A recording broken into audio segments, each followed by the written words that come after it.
Today is Tuesday, June 8th, 2021. Coming up on Roland Martin Unfiltered. In our Where's Our Money segment, guess what? 20 brands pledging to commit at least 2% of their ad dollars to black-owned media.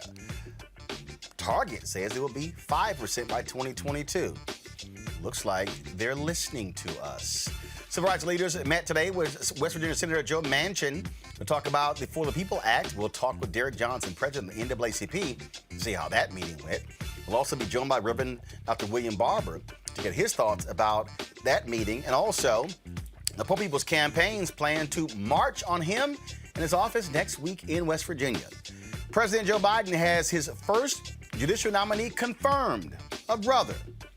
Finally, and the woman responsible for cutting the mic of a retired lieutenant colonel in Ohio doing his Memorial Day speech because he dared to talk about actual Black history, well, she's quit. Plus, Pharrell Williams is unhappy with public schools in Virginia, so he's opening a private network for low-income families. All that and more. It's time to bring the funk on Roland Martin Unfiltered. Let's go. He's got it. Whatever the biz, he's on it. Whatever it is, he's got the scoop, the fact, the find. And when it breaks, he's right on time and it's rolling. Best believe he's knowing. Putting it down from sports to news to politics. With entertainment just for kicks, he's rolling. It's on go, y'all. It's Roland Martin, yeah. Rolling with Roland now. He's funk, he's fresh, he's real, the best, you know he's Roland Martin now.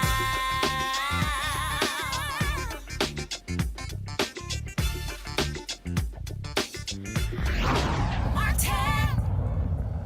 President Joe Biden finally gets his first judicial nominee confirmed by the full United States Senate. Today, they voted 66-33 to confirm Julian Xavier Niels, the newest U.S. District Judge in New Jersey. He served as the Chief Judge of the Newark Municipal Court in the city of Newark for 8 years and as County Counsel for Bergen County since 2015.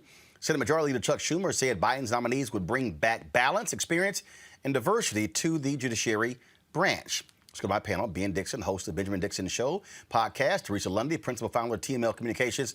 Mustafa Santiago Ali, PhD, former senior advisor for environmental justice, EPA. And so, Mustafa, I figure you ain't going to be the only one wearing a hat today. So we'll go ahead and rack that. Ben, I want to start with you. Democrats, I think they finally gotten the message how important the federal courts are. Of course, the last year and a half of President Obama's term, Mitch McConnell held up 100 positions, left them open because then they were able to fill those positions. Donald Trump appointed nearly 200 federal judges, 25% of all appellate judges, and they appointed a whole bunch of right-wing young white folks between their mid-30s and 40s because they want them on the federal bench for the next 30, 40, 50, 60, potentially 60 years. And so do you think Democrats now realize, progressives now understand you can't ignore the presidency and the Senate because that's how you get federal judges who outlast any president? Absolutely the case. And Roland, if you think about the fact that they will be there, those conservative judges will be there to roll back or dial back whatever legislation that the Republican Party is unable to block, they could find some way to deem it unconstitutional and have it be caught up in litigation for years at a time. So we can't overstate how important it is for the Democrats to lock down the judiciary, but we also can't underestimate or understate rather how detrimental it was for Donald Trump to have as many appointments as he had. You know, and the thing here, Teresa, it's important, again, to understand the courts. And so you can have all the emphasis on electing people, but if the courts rule the law is unconstitutional, you're still screwed. Yeah, and I think that's probably the biggest takeaway here is, you know, when we're bringing up some of those major issues for gun reform, the women's rights to choose, LGBTQIA, and so many other hot topic issues, you have to remember, like, you know, if the court isn't measured and if it's not balanced and if it's not fair due to some of the, you know, conservative hit points that I think some of the jurists may bring onto the bench, then we're likely in the same state of advocacy, the same state of, you know, protest. if we don't do it the right way. So I think progressives are, really conservatives are doing probably was in the best interest right now. I'm sorry, I can't talk today. The best interest right now for the young millennial generation, that they are looking to essentially, I think they're thinking the longer game versus just the presidency. And I think we've seen it in the last election. So I'm hoping, Democrats are waking up.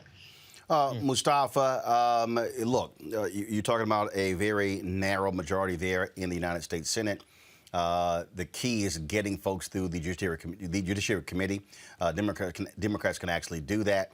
On the bottom line, we saw with this vote, 66-33. The reality is, even when Trump was president, there were a lot of Democrats who voted for federal judges on the Republican side.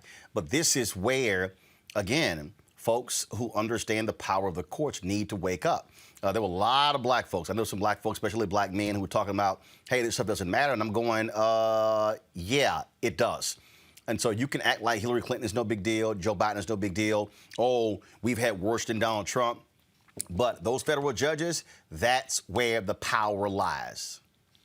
It's all about the courts. It always has been. And we understand that that's been a part of the Republican strategy, is to control the courts. So for those black men who said, they voted or for whomever they voted for because of economic reasons, well, the court interprets what's going on. So if you're for economic justice, then you have to pay attention to the judges and the opportunities that exist in that space around policy and the review of statutes and a number of other things. If you care about health justice or health care, then the same thing. The courts play a significant role there. And of course, if you care about racial justice issues, the courts are incredibly important in that space.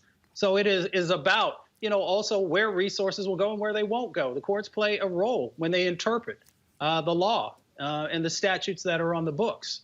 So folks just need to understand that we have to be educated, and we also have to be engaged on multiple levels. And the judiciary is a part of that strategy if you're serious about making change. We're talking about the federal level here, but Ben, this also impacts the state level. The Supreme Court ruled that they were not going to get involved in partisan gerrymandering and left it up to the state Supreme Court. Well, guess what? In many of these southern states, Republicans control the state Supreme Court. And so that's why the local judges, the municipal judges, the state judges, the state appellate judges, if you're in a state where they elect judges, you better understand this matters. Absolutely, Roland. And you really think about how Republicans are playing for keeps here. They're not playing around with this. They have most of the gubernatorial seats, the governor's mansions. They have the legislative branches on the state level, and they have Supreme Courts. And so they are actually building the kind of dominance that they would need to be able to rewrite this country in their own image, even beyond what it was at the founding of this country. That's what they're going for, and they're stacking the benches to make sure that they get that. And then what happens, Teresa, of course, like in your particular state in Pennsylvania, Republicans were so angered by what took place in 2020 election, they're trying to actually change how state Supreme Court justices are elected, trying to go to a district model, which will guarantee conservatives will always control a majority of that state Supreme Court, because right now they're elected statewide. The impact of voters in Philadelphia and the suburbs, Pittsburgh and the suburbs, they want all of those, as they say, outside of those two areas, Pennsylvania is Alabama. They want to be able to control the state Supreme Court so they can run roughshod. You're absolutely right. So we just got finished having a judge election here where we were literally voting on the state Supreme Court, the Superior Court, Commonwealth Court, and of course the local elections here. Even local elections is a tenure of 10 years. But when we talk about the state elections, you're absolutely right. Republicans are controlling, I would probably say, just the elections and the narrative. I think there has been a fluid opportunity where Republicans has seen that they likely, in some of those major counties you talked about, Roland, from Pittsburgh to Philadelphia, they just won't win a Republican seat in our city, or in our county. But in the other, 65 counties in Pennsylvania, they likely have an upper hand. And so when it comes to the judges elections, we really have to understand that it's a particular interest in these positions, especially on the state level, because when we saw the issues that were happening during Donald Trump's presidential bid, there was a lot of scrutiny here on PA elections and in Philadelphia. So what the Republicans are currently doing, outside of trying to take over some of the areas of the law, they are also trying to get rid of the row offices here in the city of Philadelphia, which are the county commissioner's office, which pretty much determines the votes. So it's a very interesting ploy and a play, because they do run the Republican majority. But it's I think it's the real opportunity that we all can see is that if people do not get out and vote, these are the type of issues that will happen, that will escalate outside the state to the U.S. Supreme Court. And again, what we're trying to underscore here, Mustafa, is for people to understand, Republicans love talking about court packing on the Supreme Court level. Well, they're the kings at court packing. Arizona, that's what they did. They got rid of the entire Supreme Court in West Virginia, alleging corruption, replaced them, and there was a Democratic state Supreme Court in West Virginia, replaced them with conservatives. North Carolina, same thing there. Democrats could have had a 6-1 majority in the last election. They lost a couple of races. Now they only have a 4-3 majority. But that's how that state's racial gerrymandering case was overturned, because Democrats controlled the state Supreme Court. So folks better wake up and realize judges matter. Judges definitely matter. If you truly want to have a representative democracy, a strong democracy, then that means that you have to have a balanced judiciary. And when you don't do that, you see these imbalances, and you see really a teetering and a dismantling of democracy. And we're seeing the beginning stages of that now across our country. So if folks want to make sure that we actually have a country to be proud of, and one that honors equity and inclusion and a number of the other things, then you got to make sure that you're getting out, you're voting, and you got to make sure the judiciary is working properly. All right, folks, let's go to our next story, and that is today, West Virginia Senator Joe Manchin met with several black civil rights leaders, discussing, of course, the issue of the For the People Act and also the John Lewis Act. It was Manchin who said in an editorial over the weekend in one of the state's newspapers that he would not support, he would vote against the For the People Act, but then said he would support the John Lewis Act without realizing they actually go together. He also complained about this 800-page bill being too partisan, but what's happening on the state level where Republicans don't give a damn about Democrats at all. Joining us right now is Derek Johnson, President and CEO of the NAACP. So, Derek, glad to have you back. How did the meeting go? I think it was a good first step. We achieved the goal of establishing and building a relationship. Now it's the hard work of coming up with a solution to ensure that we protect the rights of black folks to vote. Did he understand that? Did Joe Manchin, realize what we're talking about here, and how what is happening on the state level could very well have a negative impact for his party if he still calls himself a Democrat for more than the next decade, if Republicans are able to run roughshod over elections in state after state with high concentrations of minority voters? Well, I can't say what he understood or didn't understood. I can say there's a commitment to have a follow-up, to begin to work on an approach that will do the very thing that's necessary, repair the harm that has been created over the last 2 months by state legislative bodies across the country, as well as create a mechanism to prevent jurisdictions from enacting vote suppression methods. That's the goal here. The vehicle that's used, I'm agnostic to, so long as we protect the right of black folks to vote and we undo the harm that was done over the last 2 months. But he was very adamant that he dug in on the filibuster, and he was adamant that this was a highly partisan bill.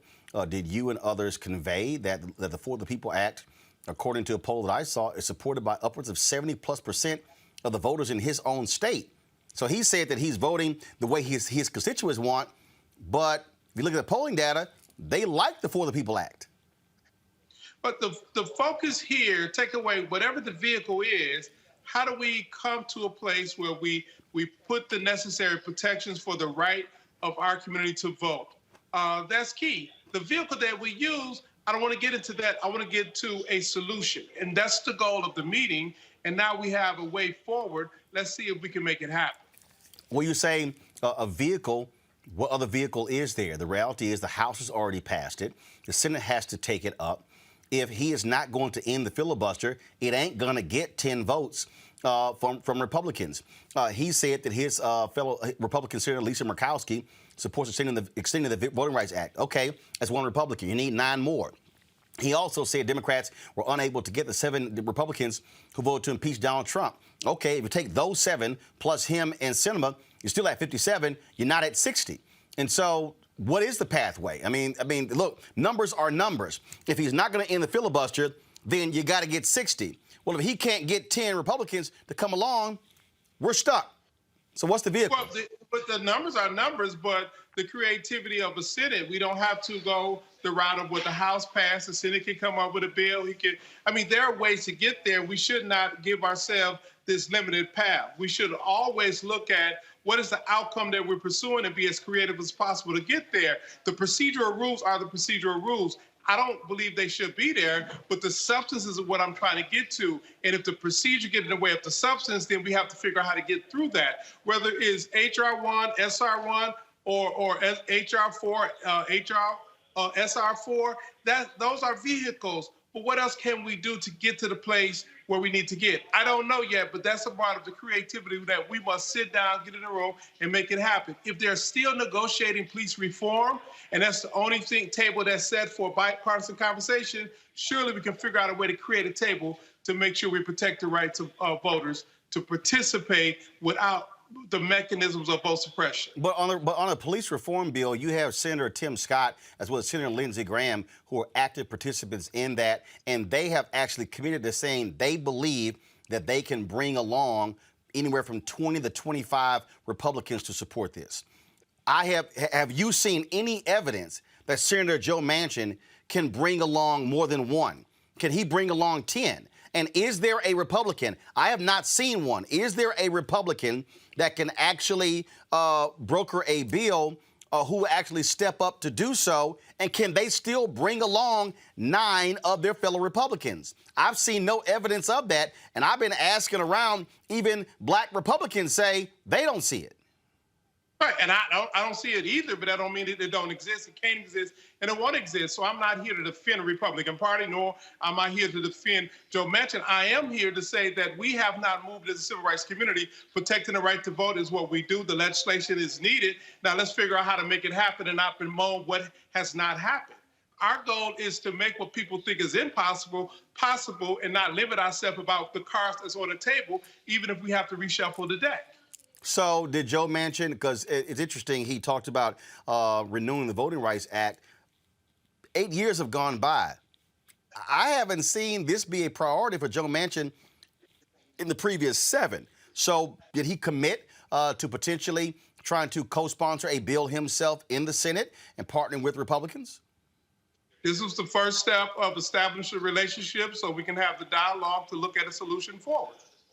Obviously, you're up against the gun. This is June. The reality is, if something is not done, frankly, in the next 4 months, 5 months, you're running the risk of judges ruling there's not enough time to actually implement changes that come into place that actually happened previously. Republicans are trying to put these laws in place in the states so they have an impact on the 2022 election. And so you have a very short window. Do you think you can get it done in the next 3 to 4 months? That's a good question. So we have to work hard to see what can get done in the next 6 months, because the window is a little longer than 3 to 4 months. But yeah, we have to see what can get done. You know, it's amazing with this administration. What was almost hard to do the last administration was done within the first 100 days. So let's not put parameters that limit ourselves. Let's get creative to figure out how to make it happen. Ben Dixon, your question for Derek Johnson. The first thing that comes to mind is the Lucy and the Linus football scenario where Charlie Brown is trying to kick the football, and over again we see not only have the Republicans move that football, but but Kirsten Sinema, Joe Manchin, they pull that football. How many times are we going to fall for the same thing? Well, the question is, what options do we have right now? We have the cars that's here. We have the lineup of members in the Senate that's there. So what's the option? Do we just complain about what is not happening, or we figure out what to do? This ain't Charlie Brown. This is real life. Question, Teresa, your question for Derek Johnson. Hi, Brother Derek. So when we are looking at finding some of those solutions, what can some of the other civil rights organizations and community organizations do as we are leading up to some of this limited time that we have? Well, I'm liking what I'm hearing, the energy that's on the street. The march is going to take place in D.C. Keep the noise as loud as possible. Try everything that's on the table, because we don't have anything to lose by fighting. When we fight, we win, and we cannot predict what's going to happen unless we are engaged. So if I'm taking this course, another group take another course, there is no magic bullet, but it's all of us pursuing the same outcome, to protect our right to participate in upcoming elections. Because if we don't, we know what the reality is. So that's why we have to fight. And there are no solutions. But if there is a clear solution, give it to me, because that's the one I want to be fighting for. Before I go to Mustafa, is the NAACP participating in that march? I know Black Voters Matter. I know NAACP Legal Defense Fund and others. Are y'all one of the participants in that march, that caravan, which will take place beginning June 19th, ending here in D.C. on June 26th? No, we're not. You asked a question last week. We have not signed on to that. I have not had the conversation about it. I support the fact that it's taking place. Why? Why wouldn't the NAACP, with its history of activism in the streets and mobilization, why wouldn't the NAACP be a part of a national effort to emphasize voting rights? But that's not a conversation anybody brought to us about signing on and being a part of. Actually, I heard about it the first time on your show last week. It's not that we have not signed on to do that right now. You're saying no one from Black Voters Matter has approached NAACP about this? No, Latasha and I have not had this conversation about this march. And Latasha and I have known each other for 20 years. Mustafa, your question. President Johnson, we know that lots of times pressure coming from outside of the state has not moved Senator Manchin. I'm curious, do you think that there are things that we can do working with folks inside of the state to educate folks and to hopefully have them push Senator Manchin to think more broadly about the set of opportunities that are in front of us? Well, that's the strategy we have taken on. We are on ongoing conversations with people on the ground in West Virginia, providing training, providing talking points, demonstrating how the decision will have an impact on West Virginians. That's the strategy. That's the energy that we're looking at. We're talking about a Southern senator in a red state who have no national aspiration that we can put our finger on. It's the local game. All politics are local. It is very familiar to me. That's why our energy has been focused on West Virginia, because national outcry for this particular member of Congress have not been a proven strategy to move him. I want just one more here. You have a state conference, West Virginia, there in NAACP West Virginia State Conference, correct? That's correct. What role are they playing? Are they playing? Are they organizing and mobilizing in that state? What are they specifically doing in West Virginia on this very issue? That's a part of the training that we're providing to them. I needed to have this initial conversation with the Senator. Now it is about the state ground game, the type of support that we will be providing, putting staff on the ground in West Virginia to organize their community about this issue.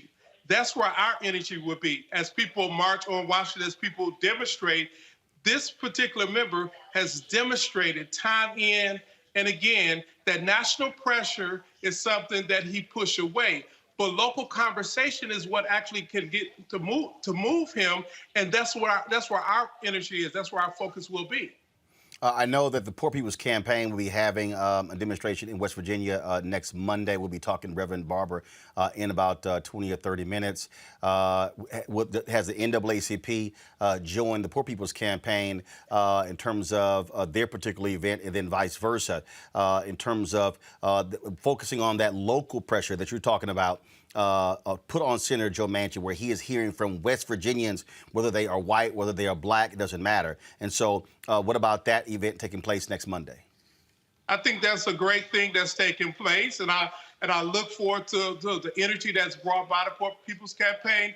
And with NAACP, we're taking on the strategy to focus on the pressure points that we know are effective, and that's not something that you have a strategy over the broadcast into the public view. The problem with the meeting that we just had was it was telegraphed before we even had the meeting. So the whole meeting was defined. Unfortunately, movements are not televised. Unfortunately, when you tell people what you're about to do, that's the first step of them preventing you from getting it done. It is our goal to focus on an outcome, not necessarily say, well, we're going to join this march or that march. We support all of those things. But at the end of the day, we have to work as hard as we can in many different directions by many different groups and many different organizations to apply whatever we know to be pressure to move the needle. And if we do that effectively, in alignment, in support of one another, somebody may hit the proper trick wire to get the thing moving. You said the meeting was telegraphed. How so? What from like who telegraphed it? So are you saying that by it becoming public, that's what made it less effective? Explain that. Well, anytime you're trying to sit down with a policymaker to try to have a substantive conversation about the opportunity of expanded democracy and stopping those from preventing us to vote, and that person is from a red state, you automatically garner opposition and pressure, which is something that some policymakers cannot overcome in the public. Very little is done in the public space. Much of what we should be focusing on, how do we move the needle in a way that's both strategic and outcome-based? That's our focus. And if others take other directions, I commend and support it, but we all have a role to play. And so we should pursue the roles that we must in order to get to the outcomes that this time, this period demand for us to be at. Otherwise, we know what the consequences will be. There are a number of people, they said that you have the For the People Act and then you have the John Lewis Act, that one without the other renders it effective. That one of the things I've seen tweets from Reverend Barber, even other elected officials who've said you got to have both. Ari Berman, who's a voting rights journalist with The Nation, has talked about that as well. And so from your vantage point, if there is a bill, if there is one that Manchin draws up, what has to be in it? What must be there? But that's easy. So first of all, you have to put the preventive measures to ensure jurisdictions are not passing or adopting policies, practices, or procedures that suppress the vote moving forward. But you also have to go and fix the problems that was just created across the country with state legislative bodies like in Georgia so that we can undo the harm that was done. Those are the two things that must be in a bill so we can clean up the mess that was created and prevent the mess moving forward. Both of those bills have components like that in there. So now we have to figure out how best to get that moving. Now, the For the People Act have additional criteria in it for other things like money in politics and redistricting commission. Right now, we're narrowly focused on how do we protect the rights of voters to fully engage and participate. And last point, in his editorial, Senator Manchin complained about this 800-page bill. But I didn't actually hear him articulate the problem he had with the bill, other than no Republicans support it. So does he disagree with what's in it? Or did he simply disagree that no Republicans support it? That's two different things. I can't speak to what he disagrees to or what he see or don't see in the bill.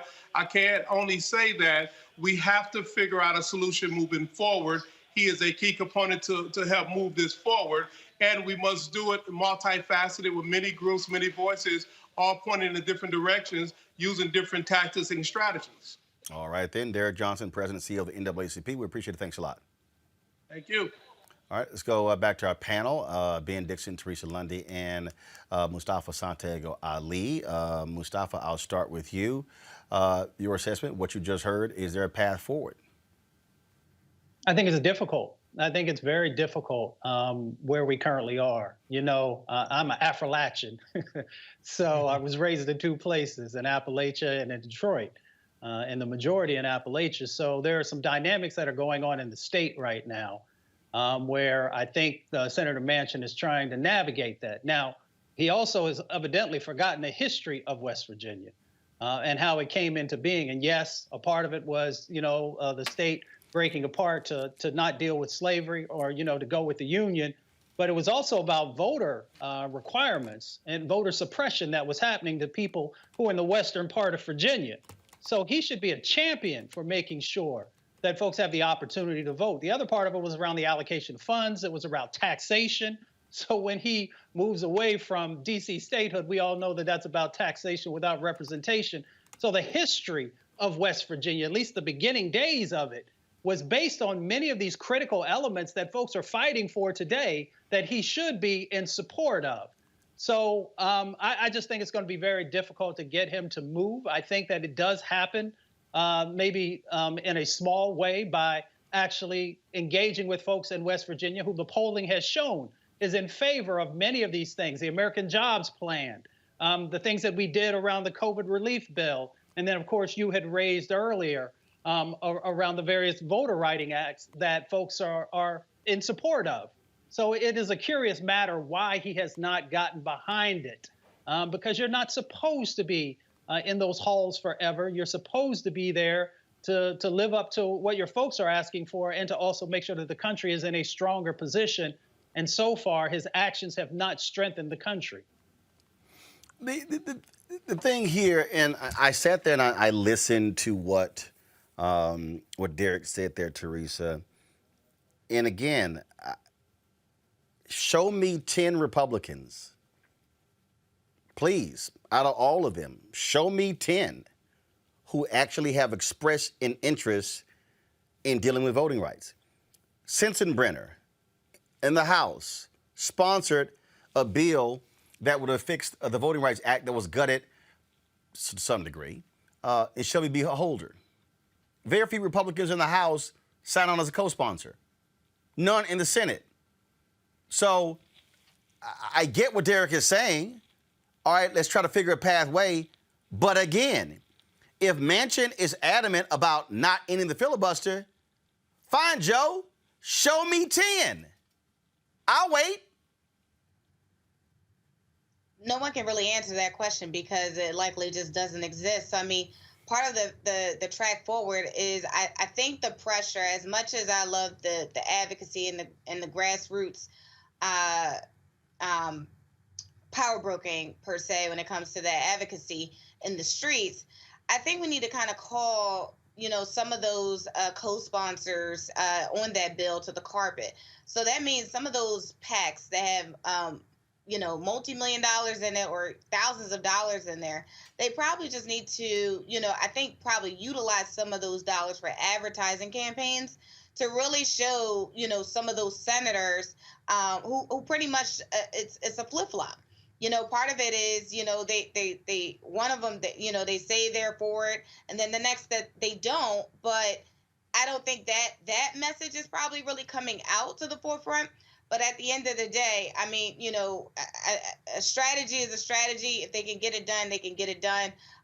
But as you said, I think Joe is absolutely not moving to date.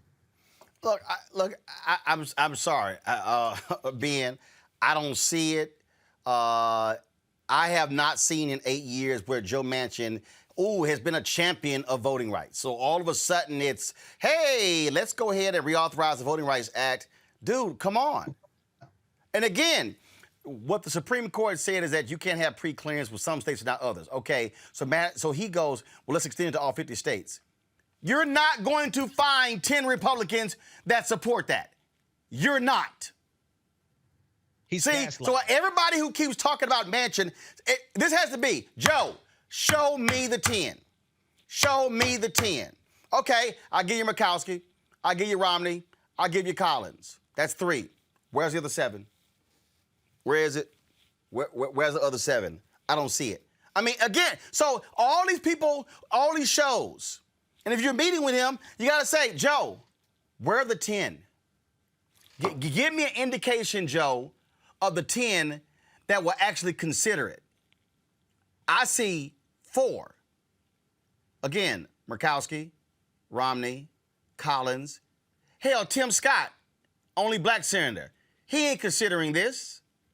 Toomey, he out. He ain't considering this. Burr in North Carolina, he out. He ain't considering this. Portman, he ain't running in Ohio. He ain't considering this. We damn sure know Mr. January 6th insurrection, Ron Johnson, he not considering this. So, where the 10? They don't exist.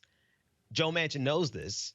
He's gaslighting us, and he's wasting our time, which is why I asked the question, how many times are we going to go through this routine, not only with Joe Manchin, Kyrsten Sinema, but conservatives in general? When we try to reach across the aisle and they give us the middle finger, we should understand who they were the first time they did it. Now, first time, shame on them. Second time, shame on us. But if we keep chasing behind and giving Joe Manchin the credibility, we're lending him the credence of having meetings with us and to, get a photo op and make it seem he's got a headline, make it seem like he actually cares about black folks because he met with black leaders.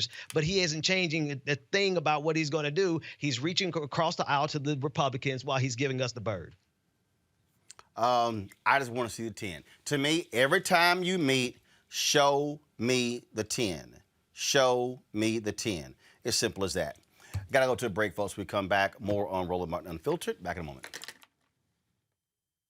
I believe that people our age have lost the ability to focus the discipline on the art of organizing. The challenges, there's so many of them and they're complex, and we need to be moving to address them. But I'm able to say, watch out, Tiffany, I know this road. That is so freaking dope.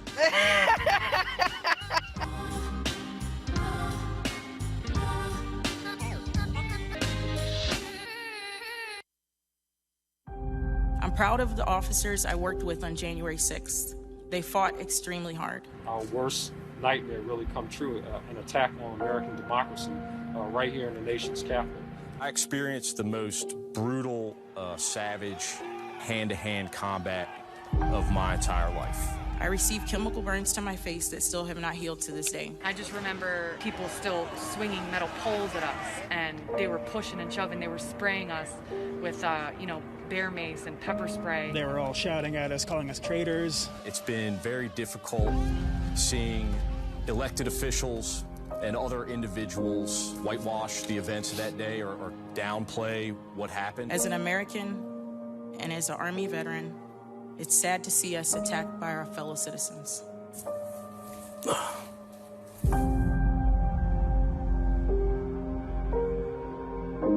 Midas Touch is responsible for the content of this advertising.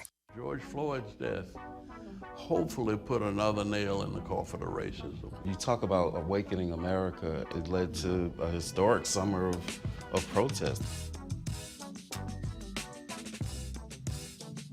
I hope our younger generation don't ever forget that nonviolence is soul force. Priceless.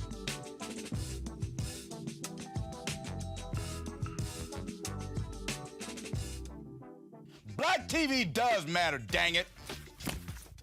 Hey, what's up, y'all? It's your boy Jacob Lattimore, and you're now watching Roland Martin right now.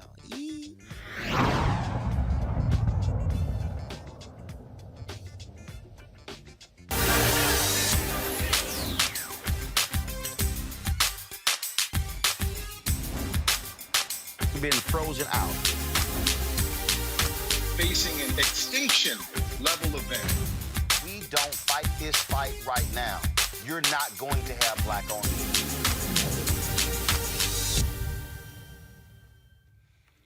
Well, today, 20 brands pledged to commit at least 2% of their ad dollars to black-owned media companies through Group M's Media Inclusion Initiative. This pledge invites Group M clients to invest at least 2% of their total annual media budgets to black-owned media companies. Invitations and planning are active now, with activation projected in the next 12 months. Brands participating in the initiative include AARP, Adidas, Citizens, Danone, DoorDash, Ferrara, General Mills, L'Oreal USA, Mars, MGA Entertainment, Miskin America, Nestle, Number 7 Beauty Company, Bernard Richard, Pharmavite, Ring, Target, Tyson's Food, Uber, WW International. I think that's Weight Watchers International, Inc. So they made that announcement.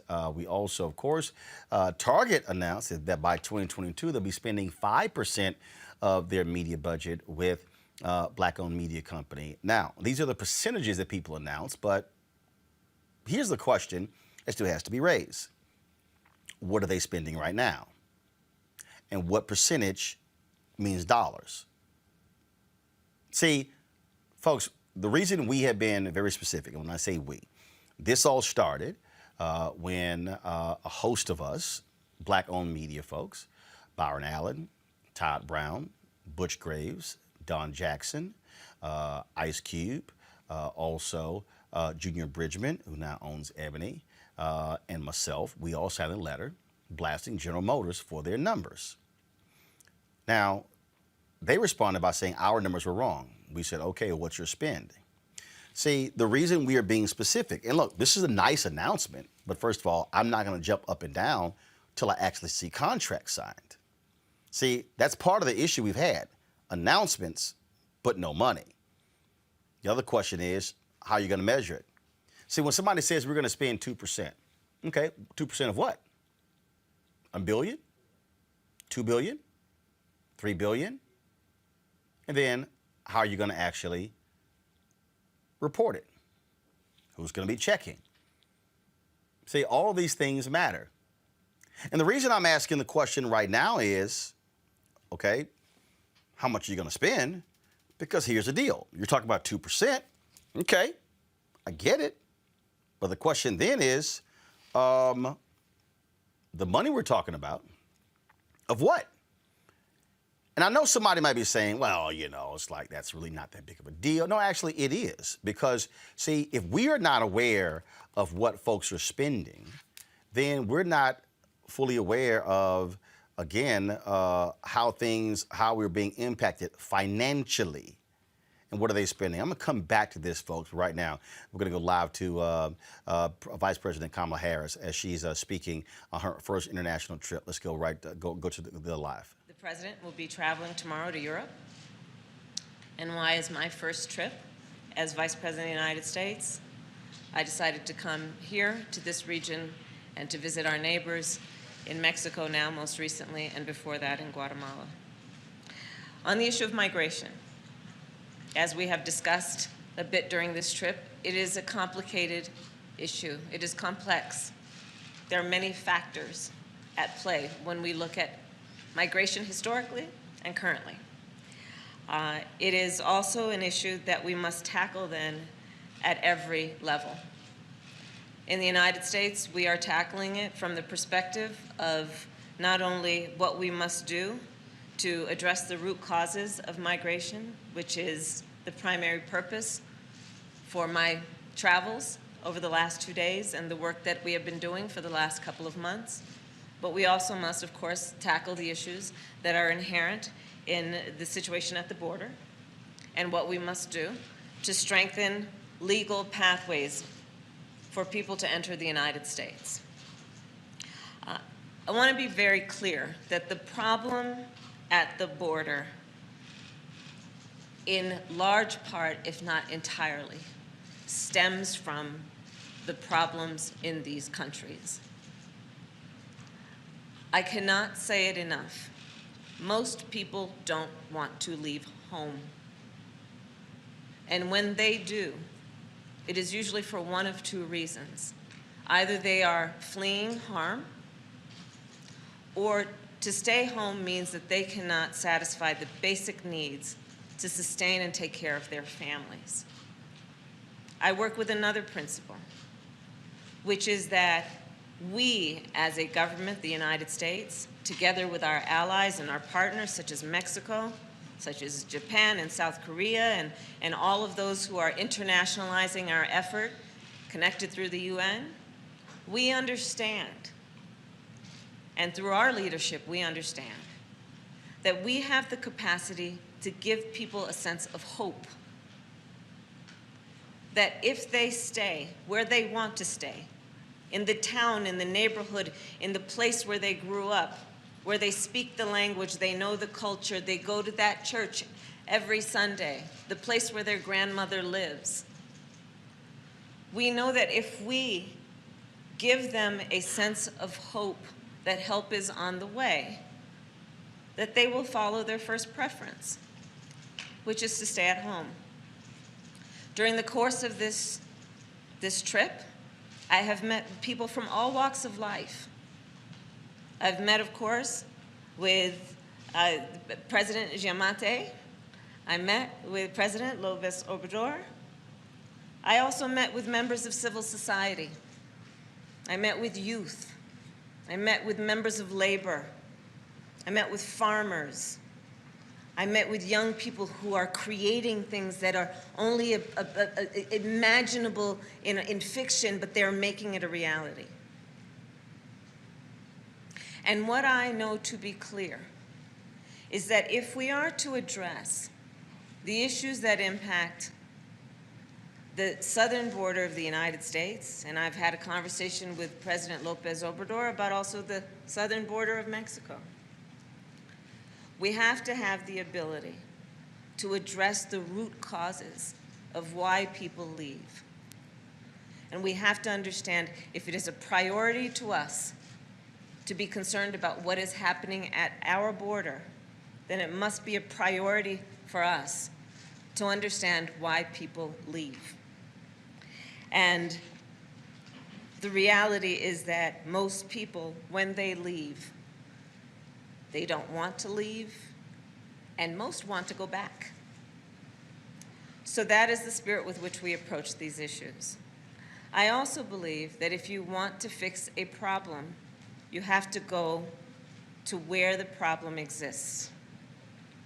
If you want to address the needs of a people, you must meet those people. You must spend time with those people. Because the only way we can actually fix the problem is to understand the problem. And that is another reason for this trip over the last couple of days, and for the work that we have been doing for the last couple of months, to meet with people who range from CEOs in some of the largest corporations of the United States about what they can do to participate in a public-private partnership to create economic resources and possibilities for people in this region. Over the last couple of months, we have convened some of the largest philanthropic organizations in the United States who are all international in their footprint to see how they can extend the work they do in partnership with the United States government and the other friends we are bringing to the table. Over the last couple of months, we have brought together civil society leaders, both in the United States and those of Guatemala. And I was privileged to be able to meet with them after our first meeting that was virtual, in person yesterday.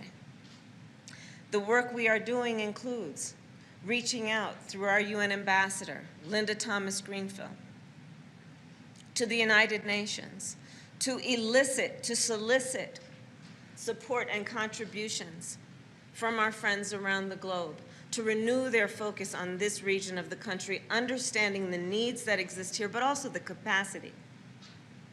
What has become clear to me during the course of this meeting and this trip is something I already knew, but has been reinforced, which we all understand. People have pride in the place they're from. People have pride in the place they're from. And so when we're talking about the work that we are doing, we must approach it with an understanding of the capacity of people and not just their needs, understanding that they have pride associated with where they are from for good reason, based on the history of those places, based on the culture of those places, based on the contributions that those places have made for thousands of years. So this is the work that we have been doing. I'm proud to report that the agreements that we have reached, again, are the result of all of the work leading up to this week, and they are very tangible and very specific. Do I declare this trip a success? Yes, I do. It is success in terms of a pathway that is about progress. We have been successful in making progress. So as it relates to Guatemala, out of that trip we came out of that trip with agreements to establish an anti-corruption task force. This was probably one of the dominant themes of my conversations with the variety of people we met with in Guatemala, including concerns about those who are in exile from Guatemala in the United States, who I've also met with and convened. Out of the trip to Guatemala, we have an agreement to create a smuggling and trafficking task force. Again, one of the issues, not only there, but here in Mexico, and an issue I've worked on for a very long time in my career before I even reached the Senate, much less became vice president. The need to address the fact that there are some of our most vulnerable populations that are susceptible to abuse and susceptible to fraud and more horrible things as a result of the smuggling that we have been seeing. From Guatemala, we came out of that with an agreement to create a young women's empowerment initiative and dedicating $40 million to that initiative. Why? I knew it before, and it is not unique to this region. It is an issue in the United States as well. We need to do more as a globe, and those of us who have resources need to do much more to invest in girls and women around the world. All right, folks, that's Vice President Kamala Harris speaking right now in Mexico City. If you want to see the rest of the speech, go to whitehouse.gov, whitehouse.gov. I'm going to go back to our Where's Our Money segment, but right now I want to go to, of course, Reverend Dr. Barber. Earlier we were talking with Derek Johnson, President and CEO of the NAACP, and he was talking about the meeting they had today with Senator Joe Manchin. Reverend Barber, not sure if you actually caught that interview. He talked about they open a channel of dialogue, hopefully pursue a way to get him to come on board, if that even means sponsoring his own bill in the Senate, any number of things. So just want to get your thoughts on that. And I said to Derek, look, this guy's made it clear he's not going to get rid of the filibuster. He can't present 10 votes. So I said, I'm trying to understand what is the pathway forward. We met with Manchin in February with people from West Virginia.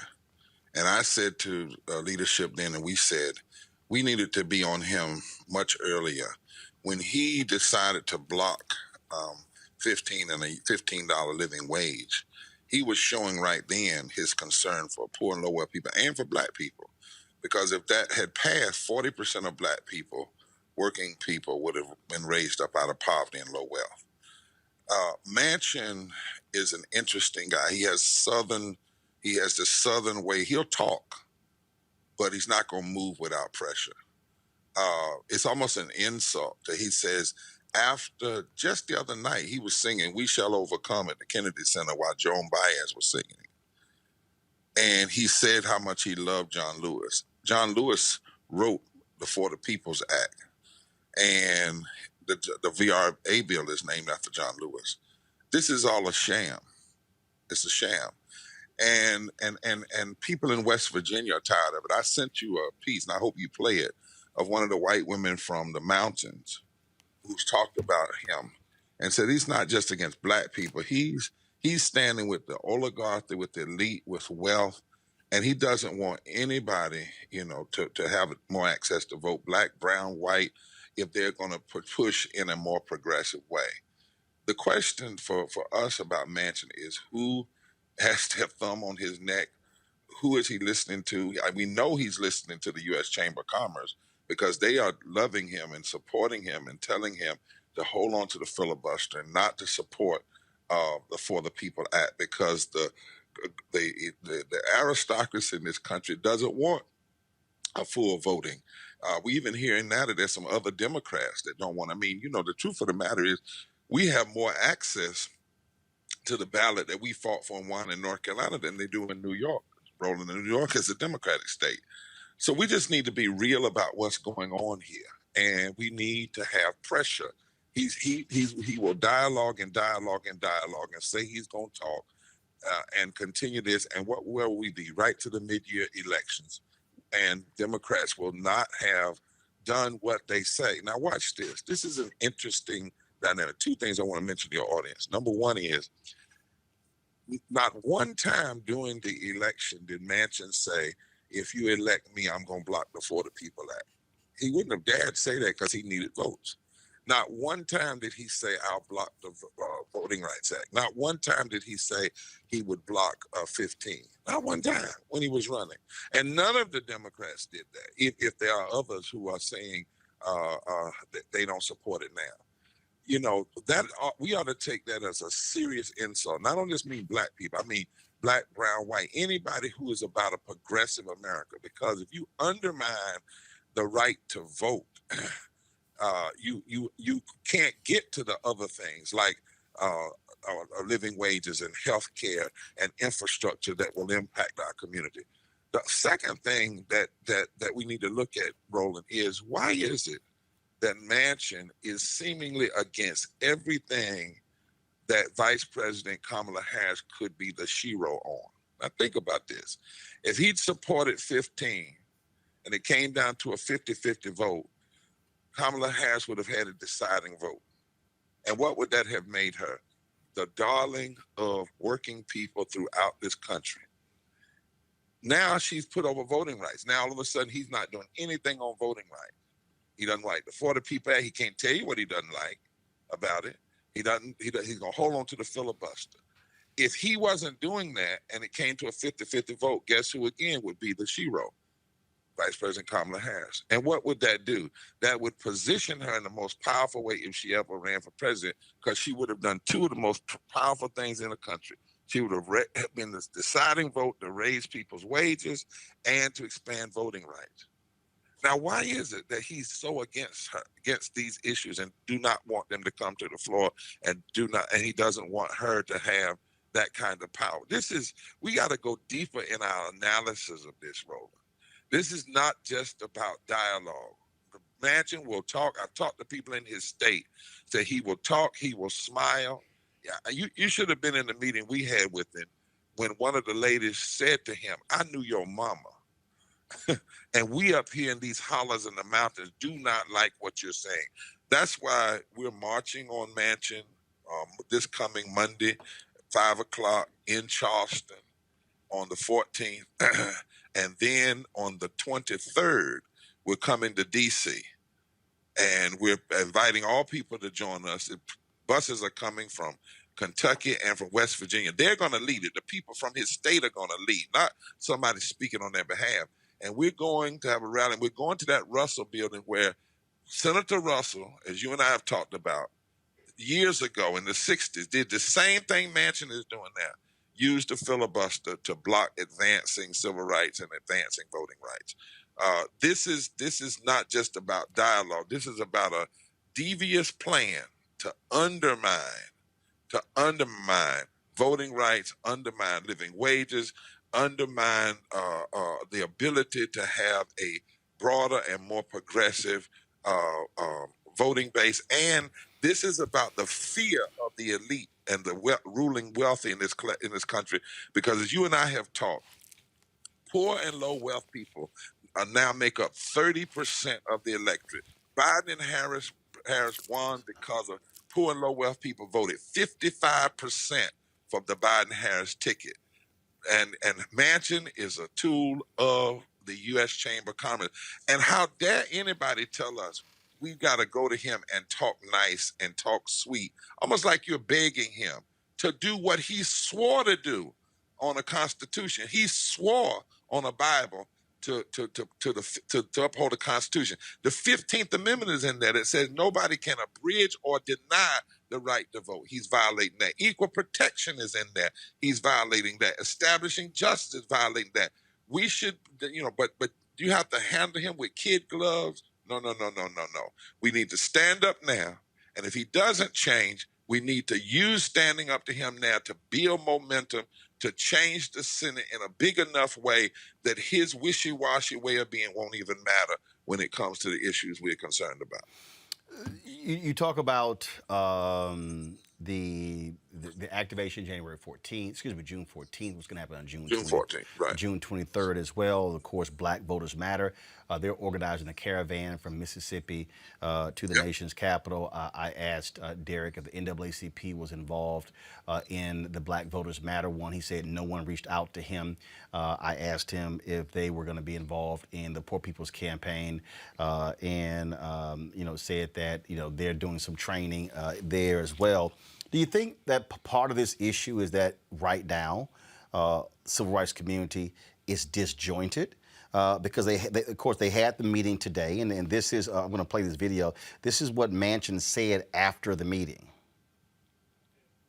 About your willingness to support some legislation. I just think we had a constructive conversation. I think everybody pretty much knows the importance of what we're doing, and I think I'm very much concerned about our democracy, protecting people's voting rights, making sure that that's done, and making sure we understand how fragile we are as a country today. Did you talk about your interest in the John Lewis legislation? Sure. And did they indicate that could be acceptable? No, there was nothing basically for or against. It's basically everyone's position was discussed. It was that's all I can tell you. It was a very good, it's just an excellent meeting, and they were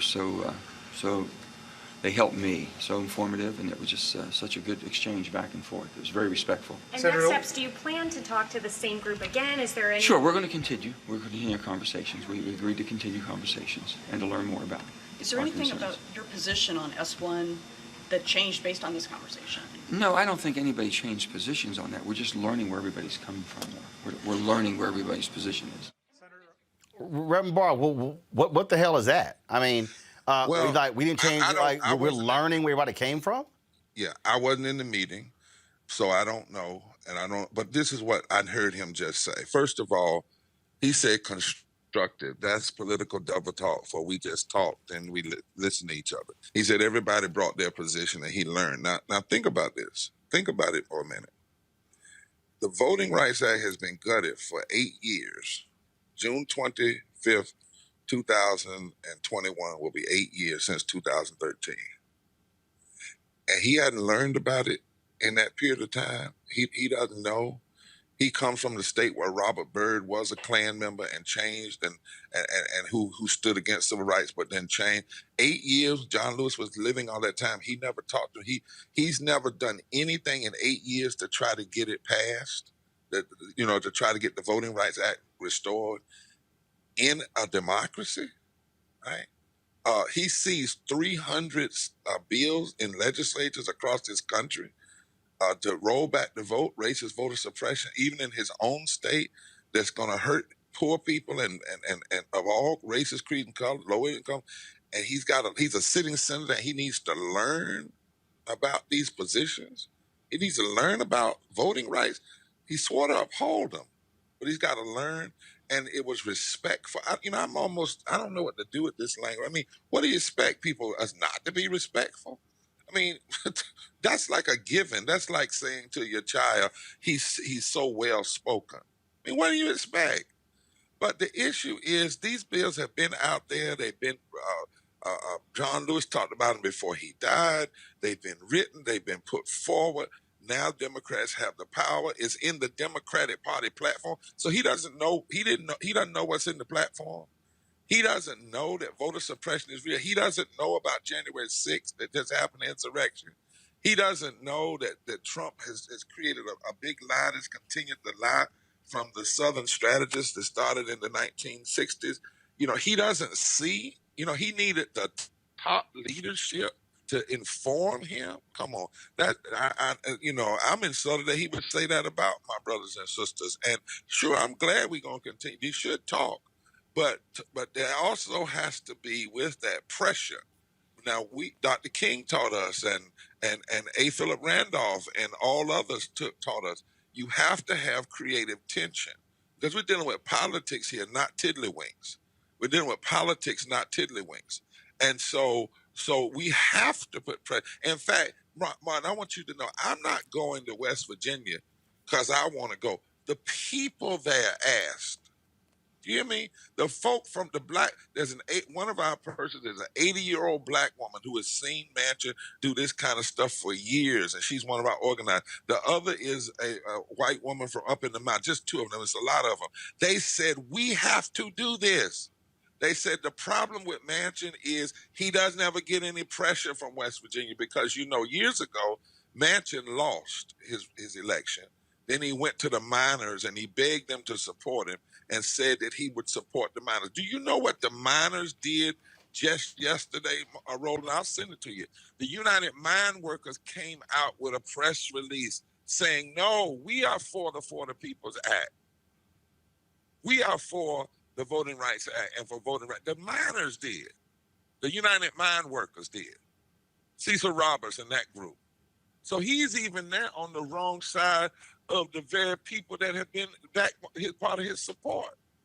So, and this is not this is what we got. This is not, some game where it's where there's talk. Man, folk are filing these bills and passing them. And if they get those bills passed before the Voting Rights Act is put back in place and pre-clearance, you can't judge them. Only the Protect the People's Act will be able to deal with all of these bad laws. And if you allow this to happen, you allow a minority in this country, a minority voting bloc and extremists who support Republicans to control this democracy. And you've already seen what they're willing to do. They're willing to try to create insurrection. They're willing to put Trump back in office. I mean, this is nothing to play with. And he says he has to do more talking. Come on, Doc. That's why the American people have got to talk, and we've got to talk, across all races, colors, and creed. We're at a tipping point here, and folk need to understand this last thing, Roland. When you suppress the vote, you are also suppressing, as I've said, wages, because you keep people from getting elected who would push for wages. And you keep people, and you're going to hear me say this 1,000 times, and you keep people in poverty. And people die. We talk about COVID, 750 people die every day from poverty. And poverty is a policy choice. It's not a personal moral choice. I heard, I was talking just the other day to Jeffrey Sachs, one of the leading world economists. And he said that what we see happening now is nothing but the greedy and the wealthy, and they're smirking all the way. They're trying to continue what started with Ronald Reagan as long as they can. And Manchin is doing nothing but helping that continuation. And so we should be bothered. This man and whoever's with him, it's like you're literally spitting on the graves of those who died, that we might have a Voting Rights Act, that we might have expanded voting rights. This is not about talking, this is about delivering. And for him to suggest that he learned something is I wouldn't have ever said that about myself, to admit that as a senator, but it sounds like to me, Roland, just political double talk. In fact, that's what the people tell me up in the hollows of West Virginia. I'm my white people who know Manchin. They say he's just double talking. They say he's abandoned them. He doesn't care about the 700 and some odd thousand poor and low people in West Virginia. He doesn't care about over the 350,000 people who make less than a living wage. And they say they are sick of it. They are sick of it. Not all of them, but a significant are just sick of it. And if they're sick of it, and they're white, surely we ought to be sick of it, and we ought to stand up and speak out. And this notion, lastly, Roland, this notion that if you go in and challenge him, that somehow you're not being respectful. You know, if you raise your voice, you're not being respectful. That's just ridiculous. Simple as that. Reverend Dr. Barber, we certainly appreciate it. As always, thanks a lot. Thank you, my friend. Take care. All right, then. I want to get the panel's reaction to what you just heard. Then we're going to go back to our Where's Our Money segment. I'll start with you, Teresa. Just your thoughts on what Reverend Barber just laid out. He spoke straight to the point. Yeah, I love when Reverend Barber speaks. He's always speaking truth to power. And you know what? He brought up a lot of good points.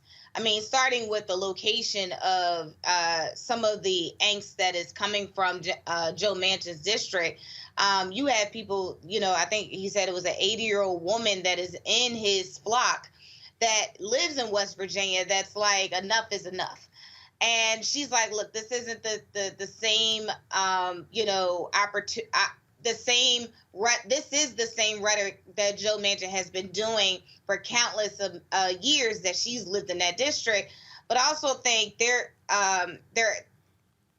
Barber also talked about, I think, the understanding of change and what could potentially happen if the right mechanisms were in place.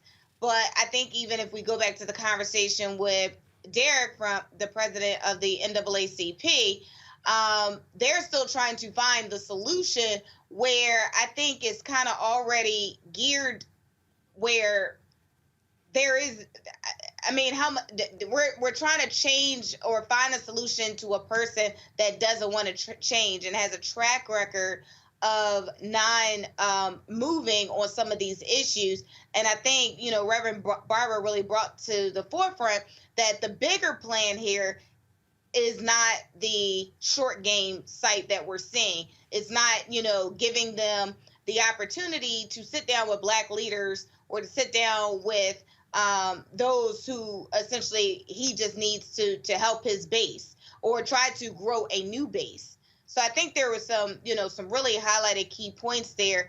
But again, I think it is about, you know, us showing up together and supporting one another. But I also think we should be looking at the long game as well. Ben.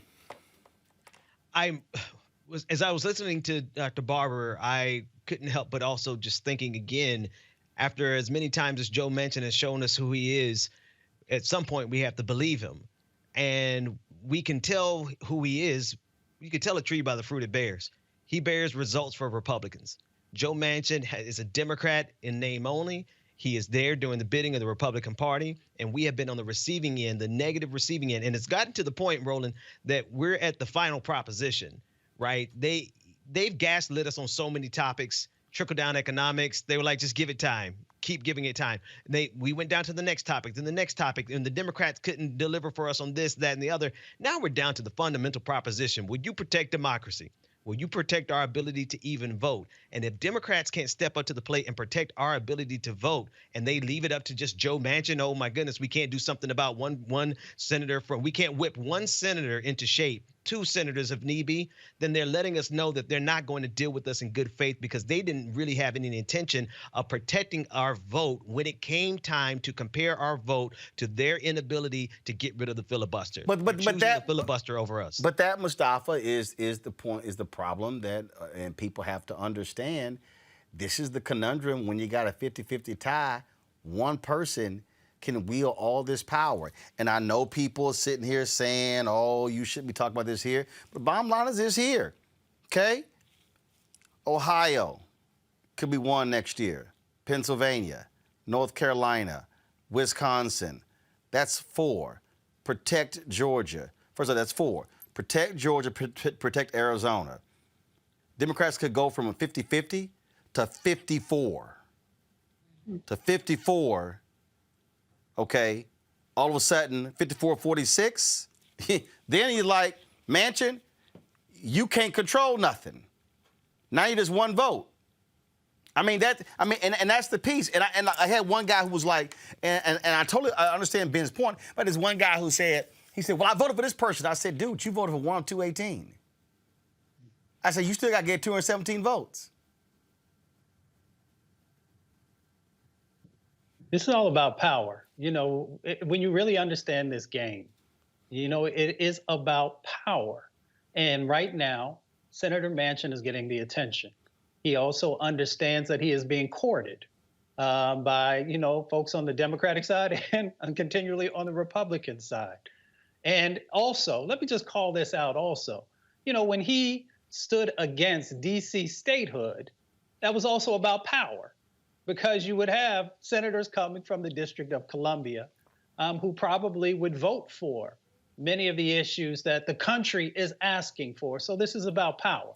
And this is also about the Democratic Party making the right sets of investments ahead of time and making sure those locations that you just called out, that those folks on the ground who need the resources to make sure that they can turn out the vote, to educate the vote and turn out the vote, have what's necessary to make sure that that's completed.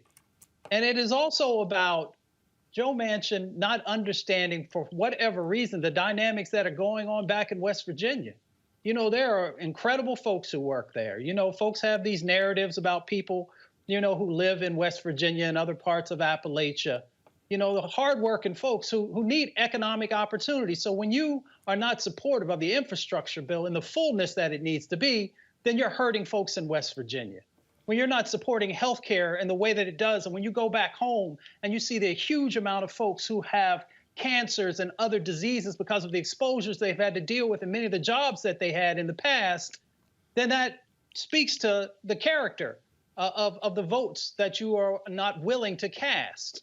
And when you look at not being supportive of climate change and understanding the clean economy sets of opportunities that could be in West Virginia and throughout Appalachia, that also said something. So again, this is about power. And we need to be very clear on that. And as we've tried to do for years now on this show, and Roland, I know you've been doing it for even longer than this show existed, it's helping to educate people about these leverage points and why your vote is so critically important, both in the general elections and in the midterms, and pushing people to make sure that we have the real capacity to be able to move this agenda. Because when people talk about a progressive agenda, you're really talking about a human agenda, because it's really about trying to lift people up, lift people out of poverty, as Reverend Barber just shared with us, making sure that people have access to quality health care, and making sure that people have housing. When you go back to West Virginia, you can go in locations where it looks like you went back 60, 70, 80, 90 years in time and some of the housing that people are living in.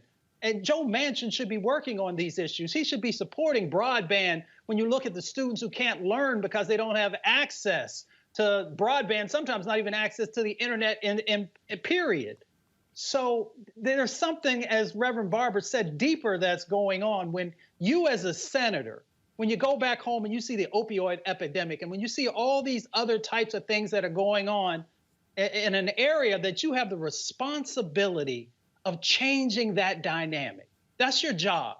Your job is to protect democracy and to make sure that you're making life better for the citizens of your state. And when you're failing on that, then you have to have a self-reflective moment and ask yourself the question, why is that? Why am I not standing up for these basic human rights? Why am I not standing up for basic amenities to make sure that people have housing and jobs and clean air and clean water?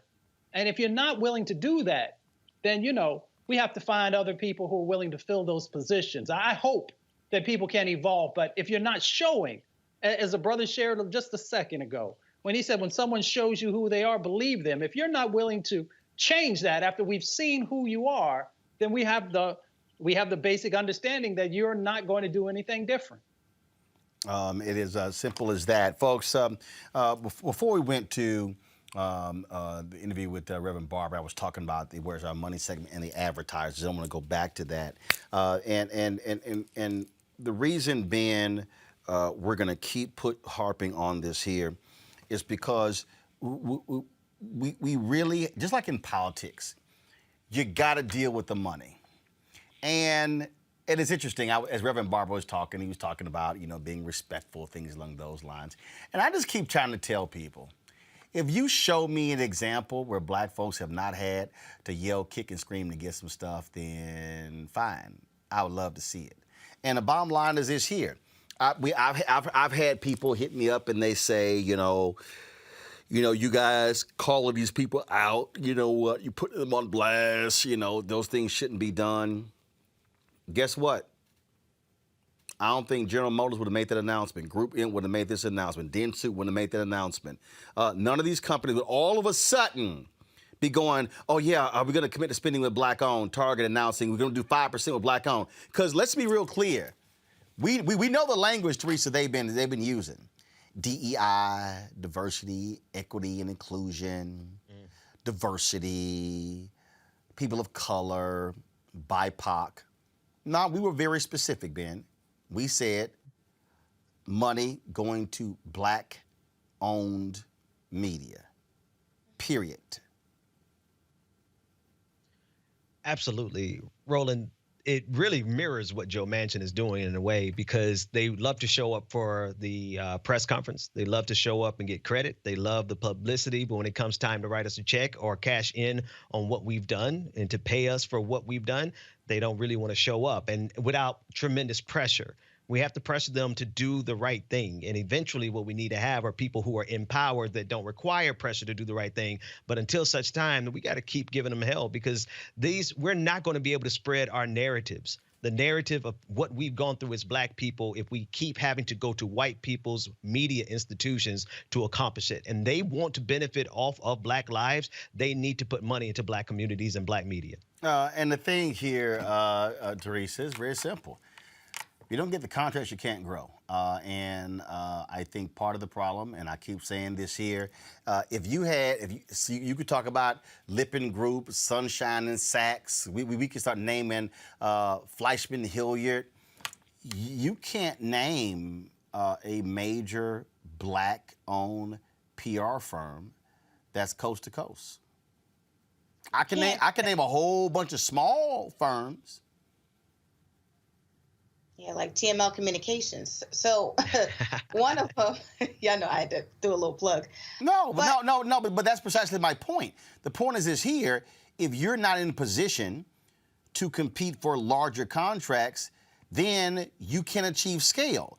Then you can't open offices in Atlanta, Charlotte, Chicago, New York, L.A. I mean, it's, Dallas. Whatever. I mean, and that's the deal. It's scale.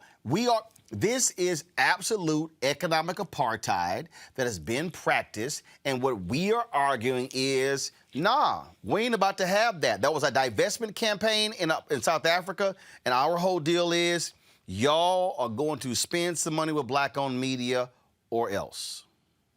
Part of it is, I think, some of the contracts that happen from the corporate standpoint that yes, they will give money to small minority businesses, but I think when corporations are starting to look at how much of a percentage they have to give to some of these minority businesses in order to grow, that's when the issue really starts to take a hold. And thus we start to look at our local governments and our state government when we start look for contracting, because there's a lot of restrictions even on that. And I went through this whole process, wrote a whole op-ed on it about the value of the importance of being certified in city government in order to attain contract. But there's some caveats and, some contracts that I looked at in Texas and Atlanta that you have to also have the insurances to cover some of those larger expenses in order for you to achieve the contract. So there is a lot of stipulations, even if you are rewarded the contract, that is a hardship. But two, even when we start talking about the dollars and the cents that can come down the pike, if you don't have the designation of minority or certified, even though you have a driver's license and a business license that shows that you're black, but if you don't have those two items, you are still exiled out of the equation to retrieve some of those dollars and cents. Which is weird, because the white folks don't have to prove they white. Absolutely. I've said this before. It's like the show your papers type of initiative. And Teresa, I'm not doing it. No, seriously. I've had people say, Roland, you certified? Yeah. my ass was born. Yeah, my black ass is certified black. Yeah. Yeah, I'm not about to sit here and go through a certification process when, I'm sorry, the white folks ain't got the, it's amazing, oh, they can get the contracts, but they ain't certified. I'm like, no, I'm black. Also, part of this certification that I really have a difficulty in, because it's like they will also want to show the capacity of how much your business made, right? So the revenue is a strong point. So if you've made $50,000 that year, they'll be like, oh, well, you know, it's a weird process. It's like almost like I feel like I was buying a house. That's how much like information look. I've been dealing with this with some of these, and I'm gonna tell you some of the runaround that we go through, and we're already dealing with this here, Mustafa, where the client would say, let's do a deal. But then we got to go to the ad agency. All of a sudden they start asking, okay, well, what are your metrics? What's this, what's that? I'm like, oh, I'm sorry. And see, I keep telling the clients, it's y'all money. Tell their ass we doing the deal. Like, I'm not about to repitch myself to the agency to prove to them what I should do. If you and I agree that we gonna do a deal, and you cool with the amount of money I'm asking for, tell they ass process the paperwork. But see, again, these are what they do to us. They make us, for everybody don't understand, they'll make us, and Teresa, you know this, they'll make us do 6, 7, 8, 9, 10 proposals, all back and forth. You're investing all of this time, and then they come back with a no. And you're supposed to be all excited. Well, at least you were being considered. Damn that! I ain't get the check. I have a personal story. I have to say it's a big broadcasting company. They reached out. They said they had $1.5 million. Big broadcasting company based in Philadelphia? No. Here you go. They start with it rhymes with. I'm just messing with. Go ahead. They have 3 letters. I had to help. Well, hell, they all got 3 letters. Go ahead. So, anyways, they had $1.5 million, and I said, okay, so essentially, what is this call about? They was like, look, we want you to help on the minority spend. And I said, okay, so what is that budget out of that? You'd be surprised it was less than 10% of that. And you should have seen the hops, skips, and jumps. And so what I did, evaluating that this wasn't my first time going through this rodeo, I said, we're not the right firm for you, but I wish you well in hopes that you can find a bigger budget to a majority minority city that encompasses more minority population. And then absolutely, I got an email from their boss that says, you know, we have more opportunities and X, Y, and Z. But I thought it was interesting. Like, I just didn't take it, you know, because some people just would take it. They were playing you small. I don't want it. Right. They were playing you small. And that's the thing, Mustafa, we deal with. And what I keep trying to explain to black people, we've got to learn the difference between aid and investment. We've got to stop accepting corporate donations to black organizations and say, no, spend money with black-owned companies. Period. I don't care about your donation to the NAACP. That's a donation. What are the contracts going to black-owned companies, catering companies, limousine companies, PR companies? That's where the money is. Without a doubt. I mean, the whole contracting process, I mean, I can speak to the federal government, state and county governments, is sort of designed to support the haves and to exclude many of the have-nots. In many instances, when you go back and look at the percentages that actually make it to businesses of color, and in particular, African-American businesses, the numbers don't lie, and we know what they look like. You know, it is an opportunity to make sure that we're actually creating black wealth with the beginning of the conversation that we had, because we can build the infrastructure and we can also build the capacity that folks need to be able to compete for larger pots of money. And if folks are not willing to do that, then they're not truly interested in supporting our communities, which of course then helps as we're trying to increase black wealth inside of our respective communities. So, we've got this dynamic that's currently going on. And the other part of it, Roland, I just want to touch on extremely quickly is something you raised earlier. As people are talking about this 2% spend and going up to 5% spend, it's incredibly important, as you said, for us to make sure that folks understand what the baseline is and then what the criteria is. And all the programs that I ran over the years, the criteria will determine how and where dollars actually flow. And then it also helps us to build real accountability into the process, which is really where the rubber hits the road. If you don't have that accountability, where both during and after and in the analysis, so that you can then come back around and strengthen that program. So as people are going through this 2% up to 5%, there has to be in that process analyses each and every year to figure out where folks may be falling short or where they're doing a good job, and how do you expand that? And then how do you actually also show folks how their investments are yielding these additional positive results, which will play out in a number of different ways. So we got to have the accountability and the analyses in this process if we're truly going to make sure that folks are able to build the infrastructure and capacity to continue to get the right messaging out for these respective folks who want to invest in this space. Folks, then we were talking about in this segment, we were talking about, of course, these ad agencies. But today, the White House talked about this whole issue of supply chain disruptions, and one of the things that they're focusing on. And again, so that was today's announcement. But one of the things that we still are talking about it again, the issue that we're raising is, where do Black-owned businesses go along with that? And so, and the reason I want our audience to understand why we're doing this segment, we keep harping on it, because I want all of you to understand, and the panel's been talking about this, you got to follow the money. If you really want to start understanding what, in terms of how did you begin to build and reconstruct this thing and how Black people have been impacted, well, I'm gonna tell you right now, if Black businesses aren't getting dollars, no way in hell individuals getting jack. See, and I think people keep having this thing backwards for some reason, Ben. They somehow go, well, yeah, I don't want the business class to get this. No, but here's the deal. Who do you think are gonna employ folks? I mean, here's the deal. I've got 14 employees. 11 of them are Black. Okay? So who do you think? Now, when we started, we had 7. We've doubled since we started.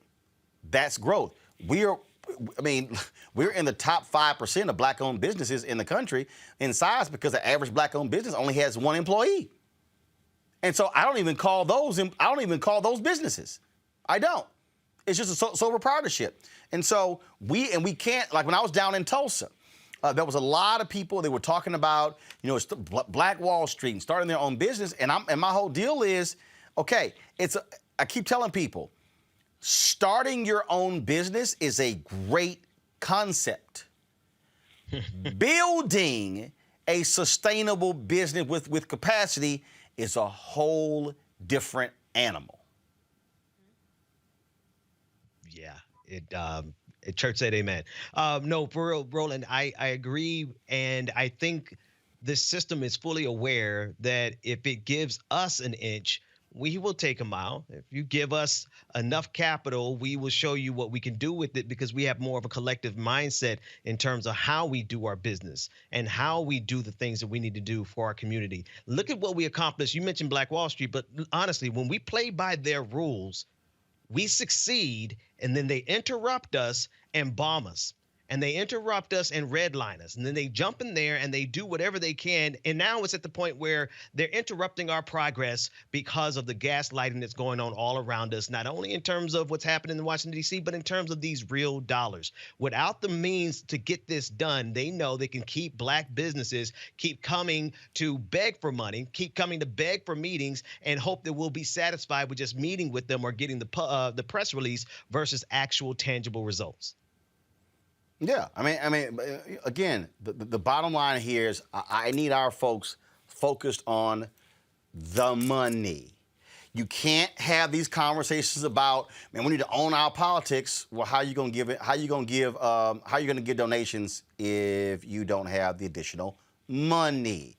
We keep talking about, support our own. Okay, but where's your excess money? You can't be able to create scholarships without excess money. You can't sit here and say, hey, I want to throw a political fundraiser without excess money. You can't fund civil rights organizations having marches and protests if you don't have excess money. Folks, I keep going back to the money. And I'm going after the existing money. What we're saying to these corporations, these advertisers, you're getting our money. We want a return on investment. We are shopping at Target. We want to see more money by Target spent on Black-owned media. We buy General Mills cereal. More of that money coming back here. This is the thing that, again, I keep laying out to people that has to happen, and folk just have to understand why we can't sit here and play games with this issue. If we don't have the hardcore discussion, and not just discussion, Mustafa, fight for the money, then guess what? We're going to be back here 10, 20 years from now, and I'm sorry, I'm 52. I'll be 53 in November. And the reality is this, none of us are going to live forever. And so I don't want to hear anybody saying, and look, this is where I disagree with Ben Chavez of the NNPA when he gave a quote to one of the newspapers saying, you know, these things take time. No, Ben, we ain't got time. We're trying to change this for forever. We're trying to lock in now where 2% is the bottom, 5% is the bottom. Our whole deal is, in 5 years, that number should be 10%. Right, or even higher possibly, but you got to start somewhere. So I totally get that. You know, we got to stop letting people pimp us. You know, a pimp will take your money, tell you pretty, and keep it pushing. And that's exactly the paradigm that we've been allowing people to place us in. We've got an opportunity now to get very focused, to build wealth, and to change these dynamics. But that means that you have to get engaged in the process. So you saw a list of folks, you know, who are now a part, these 20 brands, that are a part of this. Folks should be reaching out to them and letting them know what their expectations are. You know, all you got to do is, you know, go on the internet and send them a message and support the individuals who are pushing to try and help to give you a better opportunity and a bigger piece of the pie, if you will. But if you remain silent, then people will think that you're okay and you're suffering. So let's just change the dynamic. You know, we're educated people and we know what we deserve. You know, we continue to build these brands into billion-dollar industries. It's time for the restitution. It's time for the reinvestment or investment inside of our entities, inside of our communities. I want to give a shout out to Ebony McMorris. She's now the White House correspondent for American Urban Radio Networks.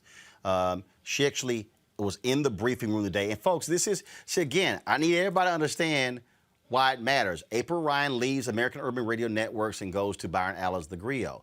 They replace her with Ebony McMorris, okay? So now you got two Black-owned media folks sitting in the White House briefing room.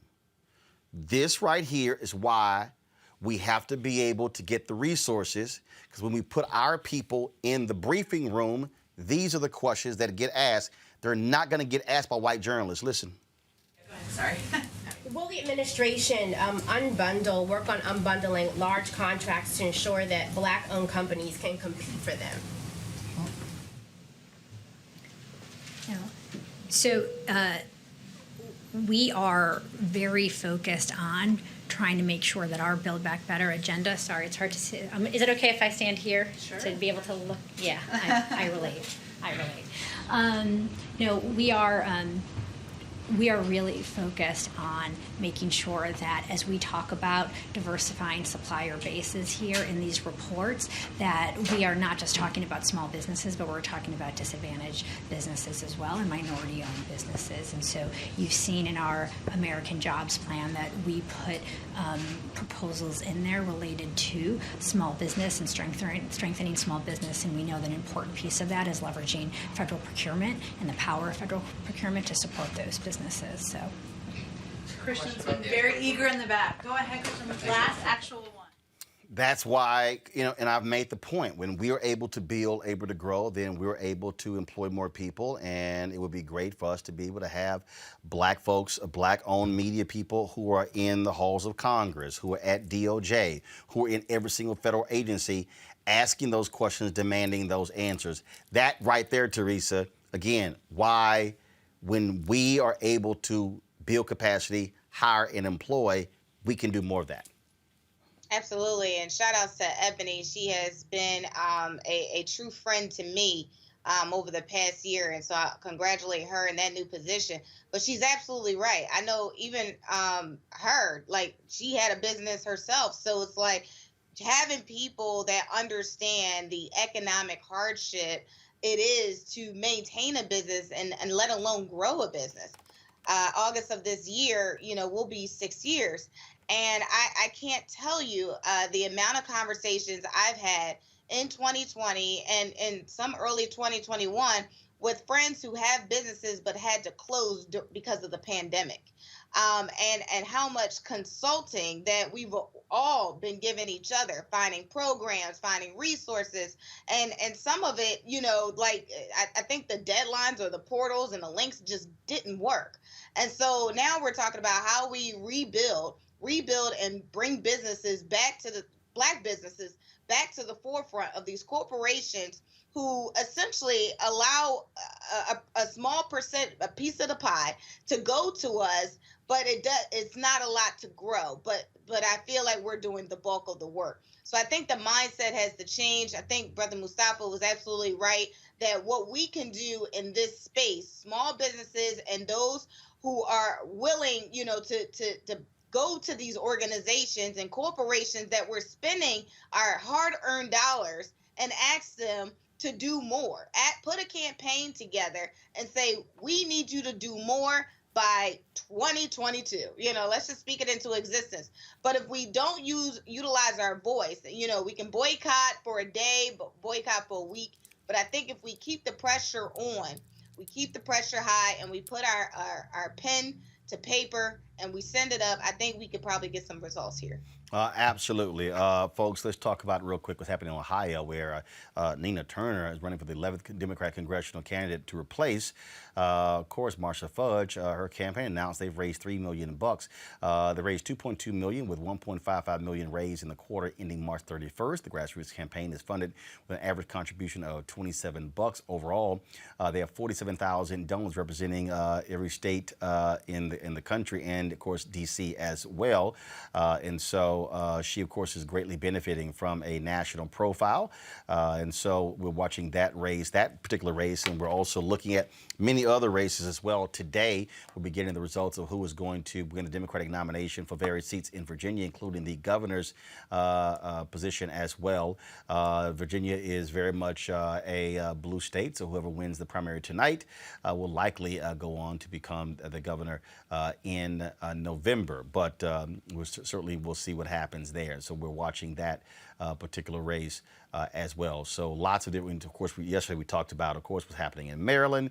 And we've had, of course, the sister who's running in South Carolina. And so there are a lot of other candidates we're watching. And we're going to be focused on, of course, that North Carolina race as well. We'll be featuring some of those candidates who are black candidates who are running for Senate in North Carolina. Let's go to Texas, where Governor Greg Abbott, y'all, this is so stupid.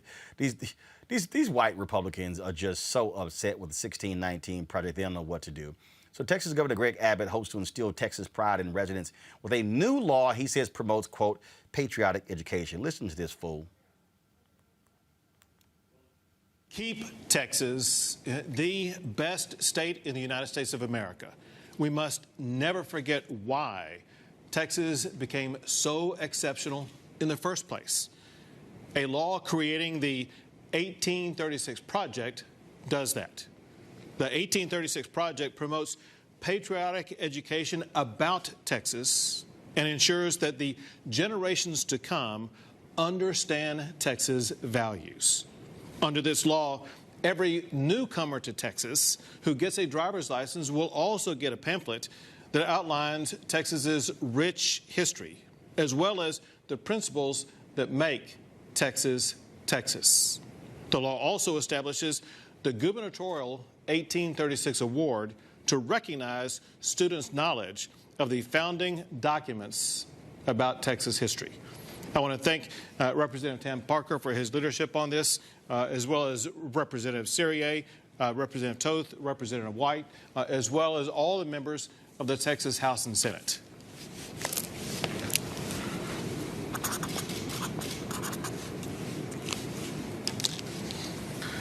Project 1836 is now law in the great state of Texas.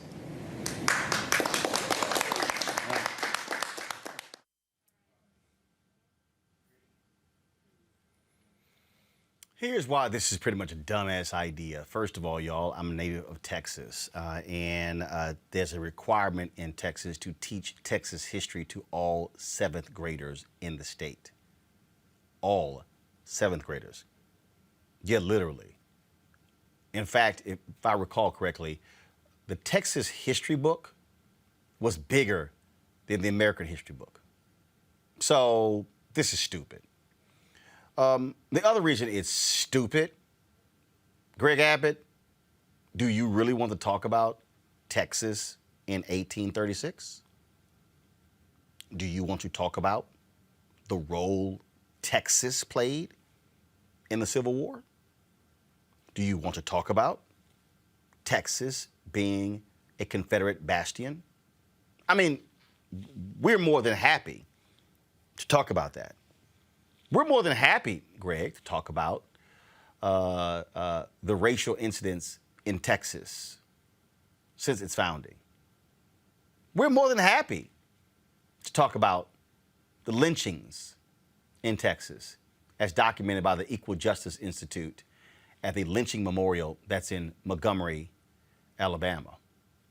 So, Greg, if you really want to have a conversation about real Texas history, we can talk about that. If you would like, Greg, we can talk about Heman Sweat and how Texas Southern University came into existence because white folks would not allow him to attend the University of Texas Law School. So therefore, they mandated a black law school be created. We can talk about, see, Greg, if we're going to talk about all the history, let's talk about all the history. Let's talk about how black folks were treated in Texas. I wonder what's going to be in that pamphlet, Greg. I wonder who's going to be on that commission, Greg. And Greg, just in case you think I'm one of these crazy, outlandish liberals who came from out of state, no. My mom and daddy was born in Texas. My daddy's folks are from Texas. My grandparents migrated to Texas in the 1930s from Opelousas, Louisiana. So yeah, my nieces and nephews, 3rd and 4th generation Texans. If you really want to talk about that, let's have a real conversation. Mustafa, these white folks, these white Republicans just are they are in a tizzy because of the 1619 Project. The hell, they don't know what to do.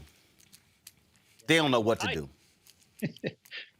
He was crazy hyped. I had never seen somebody get so hyped over what was, something that you would think that somebody in high school would have created. I'm looking forward to seeing that pamphlet, too, that they give folks when they get their driver's license and what they want to share.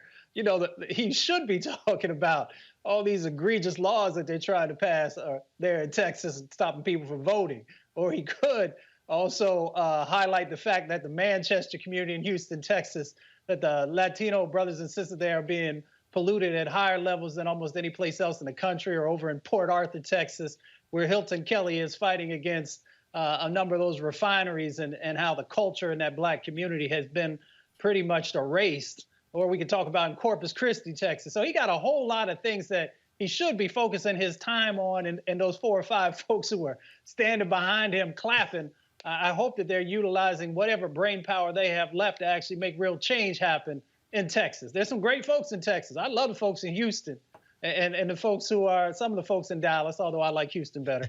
So they really need to get busy on actually focusing on how they're going to make real change happen. And maybe they might want to also actually get it right when the electricity went out there in Texas for a while and people couldn't get water in Texas.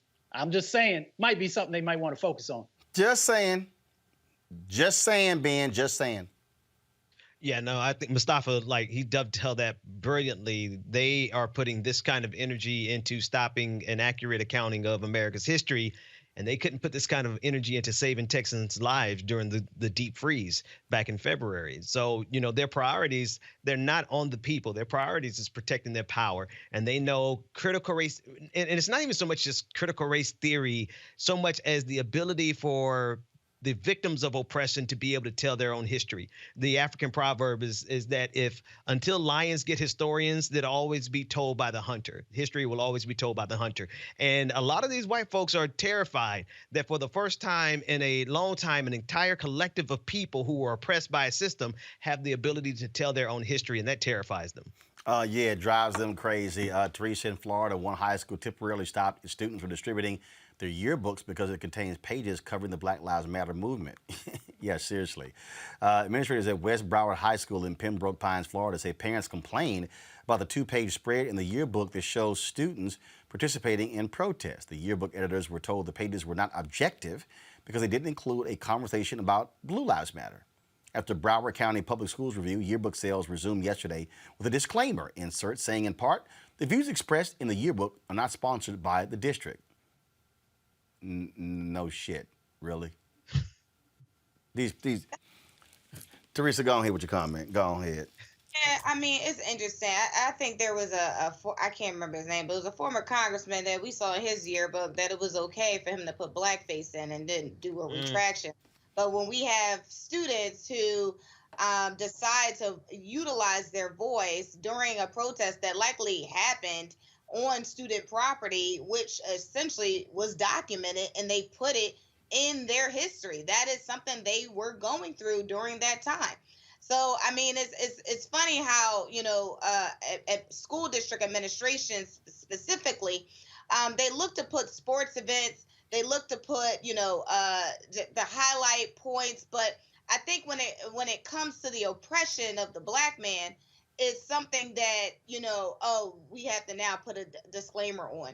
We all know what this is. This is hiding the apparent effect that they did not want these students to voice their opinion. And of course, they're in a state, Florida, where, you know, their governor will likely not be happy with the pages that were on there. Yeah, not at all. And folks, remember we told you about the retired Army Lieutenant Colonel whose microphone was cut off during his Memorial Day speech in Ohio?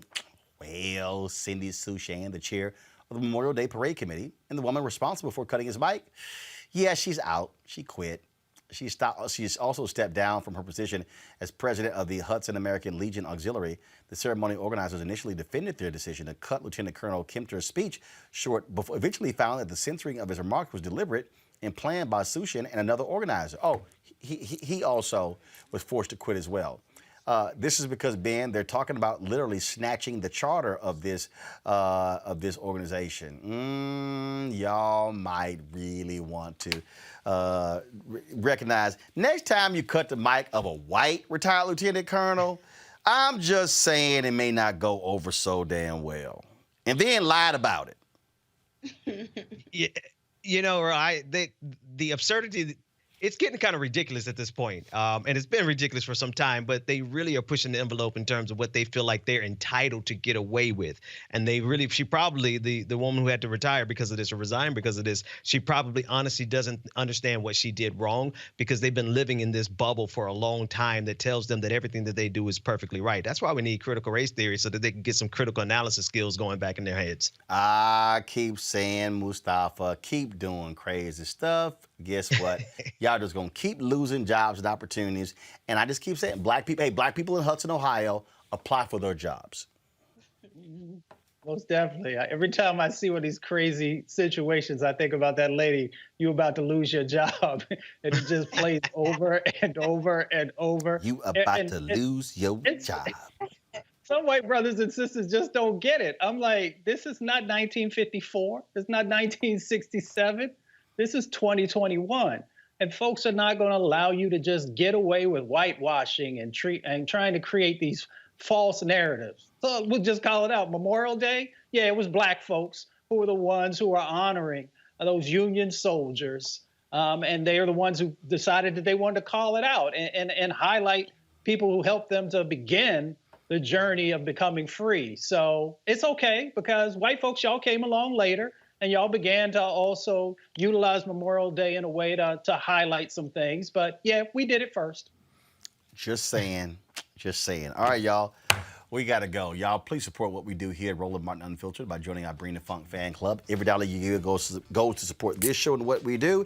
Cash App, $RM Unfiltered, PayPal.me/R Martin Unfiltered, Venmo.com/RM Unfiltered. Zelle is Roland@RolandSMartin.com, Roland@RolandMartinUnfiltered.com. Ben, Teresa, Mustafa, I certainly appreciate it. Thank you so very much. And shout out to my man, George Lopez. He, of course, every year at his golf tournament, he gives me a hat. And this was one of the hats that he gave me the last few years. So I want to go ahead and rock it with this off-white caftan today. So, all right, folks, y'all can see the full outfit. Let's go to my Instagram page. I shall see y'all tomorrow. Roland Martin Unfiltered. Hi!